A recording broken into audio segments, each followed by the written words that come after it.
Oke, pertama-tama perkenalkan, nama saya Max Petrus Angko. Saya tinggal di Desa Kemah 1, Jaga 1, Kecamatan Kemah. Nah, saya sebagai adik kandung dari ahli waris Ibu Janda Heni Bernadette Angko yang berdomisili di Kawangkoan, Desa Kawangkoan.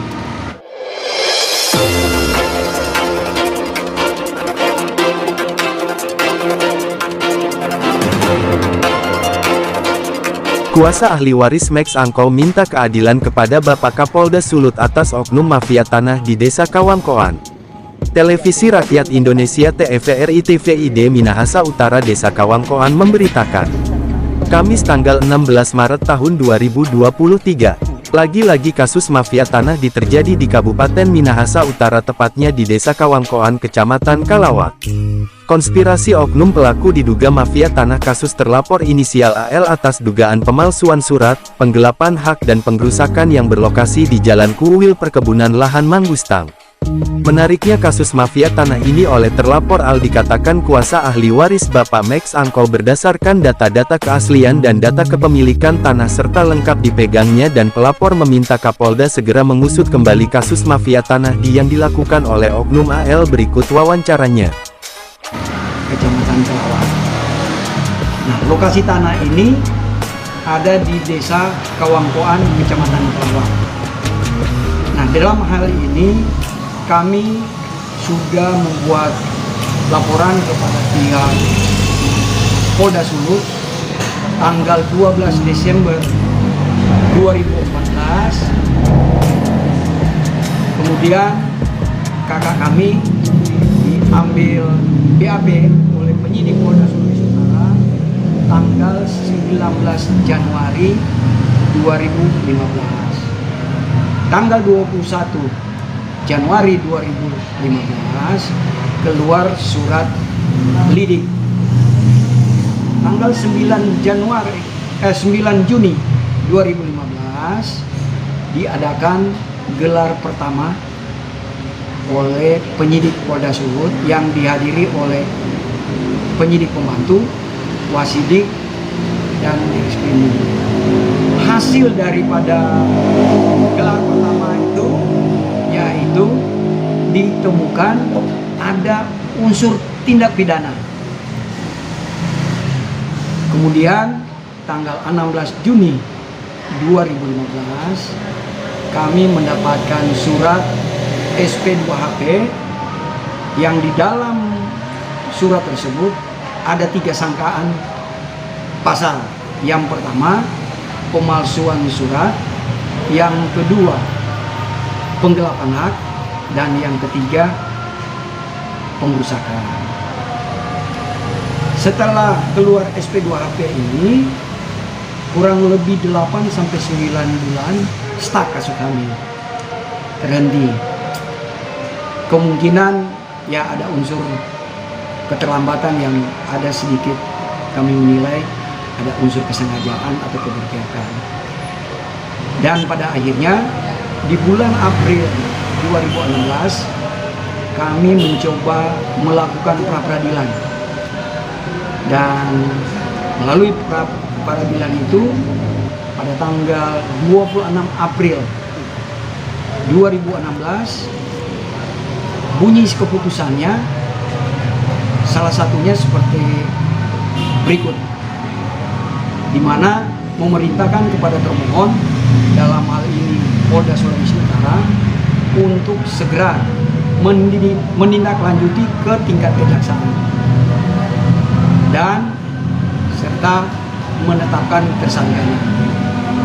Tetapi anehnya keputusan tersebut sampai saat ini tidak pernah menjadi pertimbangan.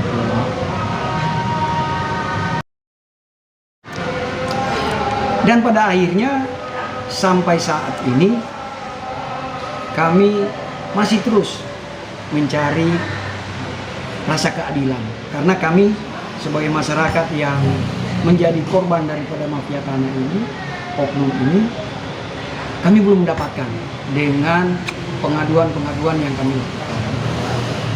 Terakhir, kami mendapat respon yang sangat baik dari Komnas RI. Di tahun 2022, sekitar bulan Juli, kami mendapat layangan surat dari Komnas HAM berkaitan jawaban dari Irwasda Polda Sulut ke Komnas HAM. Nah, setelah kami dapat itu sekitar bulan Juli tahun 2022, kami melihat ada satu alasan yang tertulis di dalam surat Irwasda. Di situ adalah keterangan palsu atau yang kita sebut keterangan tidak benar atau hoax. Nah, dengan alasan itu saya kembali ke Manado, kemudian kami melakukan dumas kepada Irwasda Polda Sulut. Kami menanyakan bahwa di dalam surat tersebut ada ketidakbenaran keterangan yang tercantum di dalam surat balasan ke Komnas RI.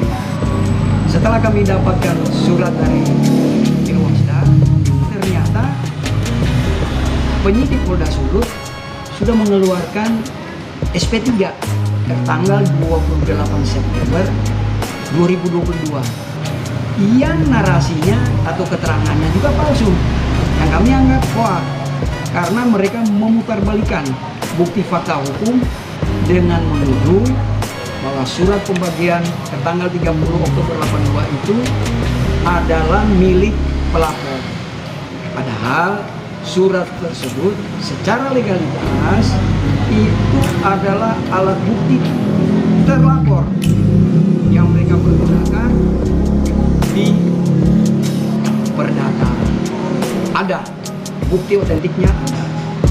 Nah, kemudian dari Irwasda mengeluarkan rekomendasi untuk dilakukan gelar perkara.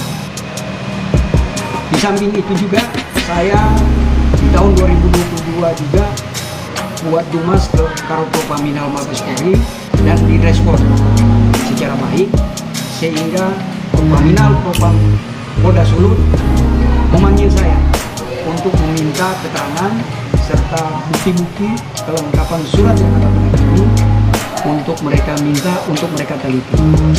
Setelah kami diambil 2 kali keterangan BAP, hasilnya yang saya dapatkan dari Kanit Propaminal Polda Sulut bahwa ada terjadi pelanggaran kode etik yang dilakukan oleh oknum penyidik Polda Sulut yang saya laporkan.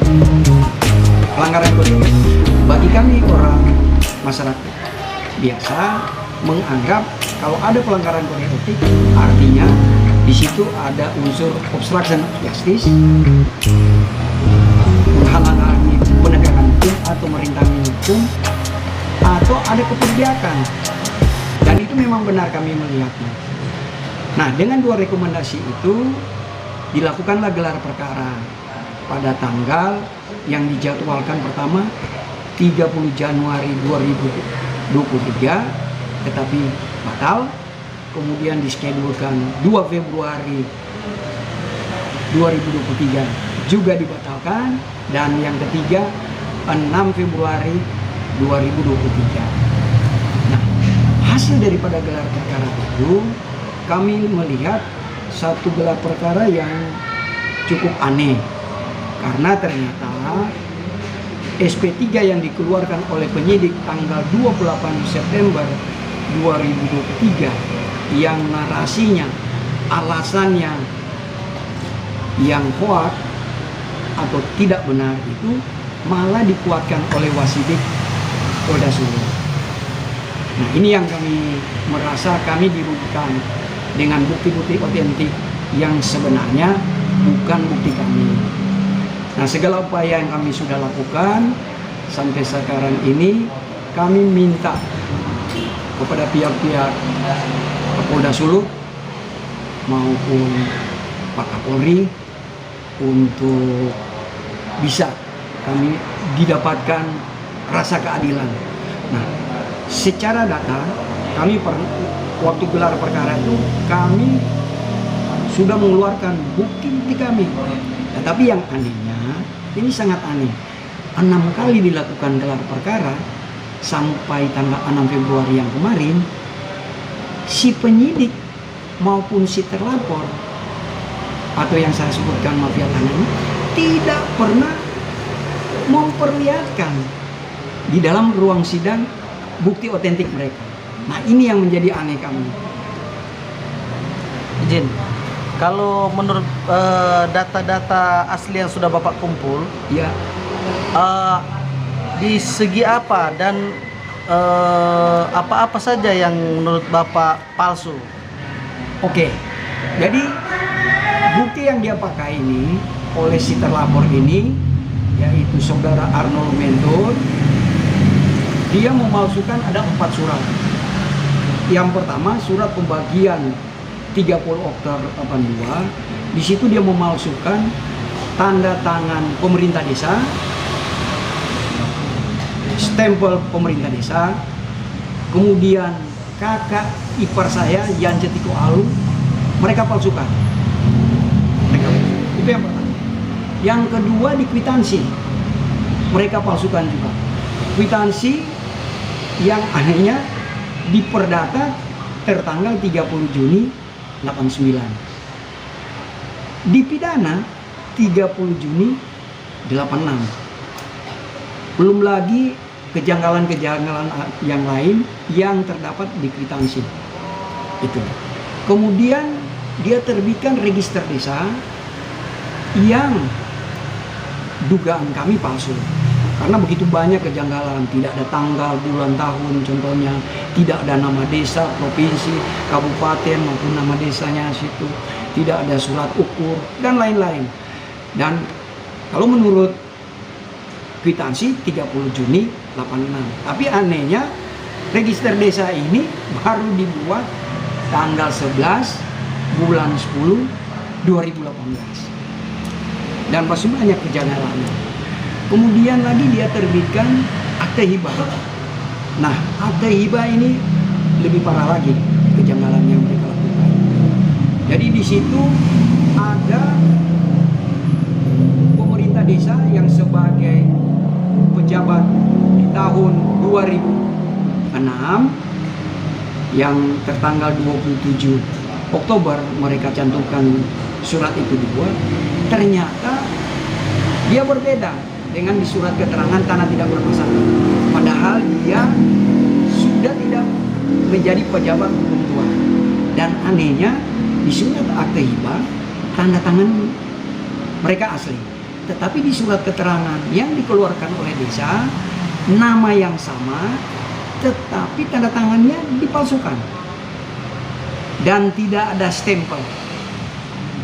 Dan surat tersebut seharusnya sebelum keluar register desa sama akte hibah harus terlebih dahulu keluar surat keterangan dari pemerintah desa. Tetapi ini register desa sudah keluar, surat keterangannya baru muncul belakangan. Kemudian juga begitu, di akte hibah disesuaikan tanggal surat keterangan dan akte hibah sama tanggal 27 Oktober 2006. Dan begitu banyak kejanggalan.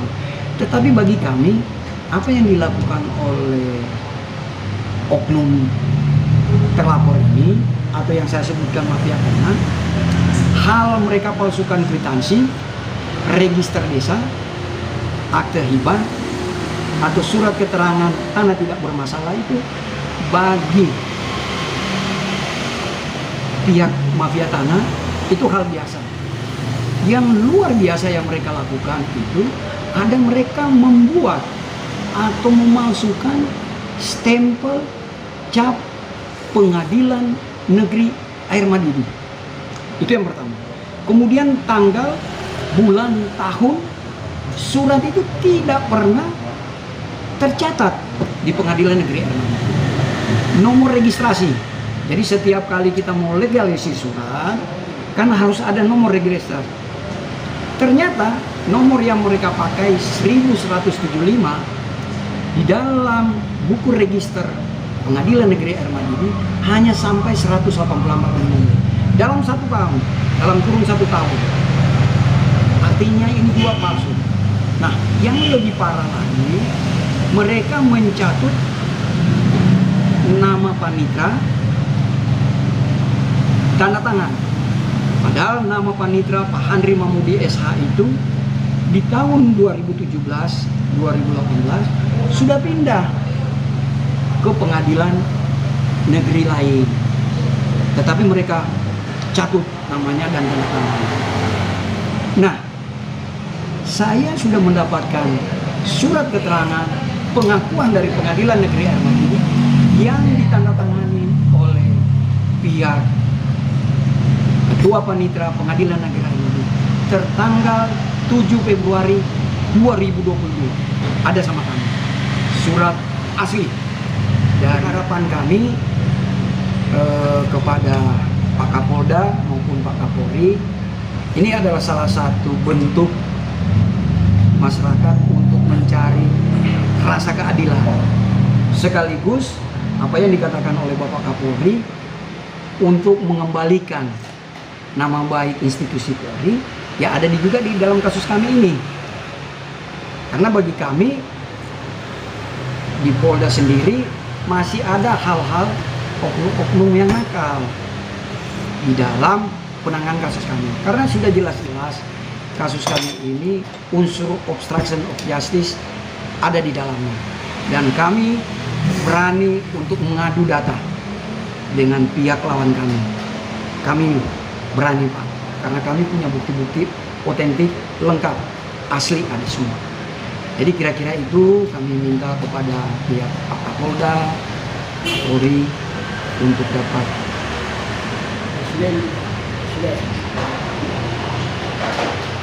Pak Kapolri itu saja, sudah cukup.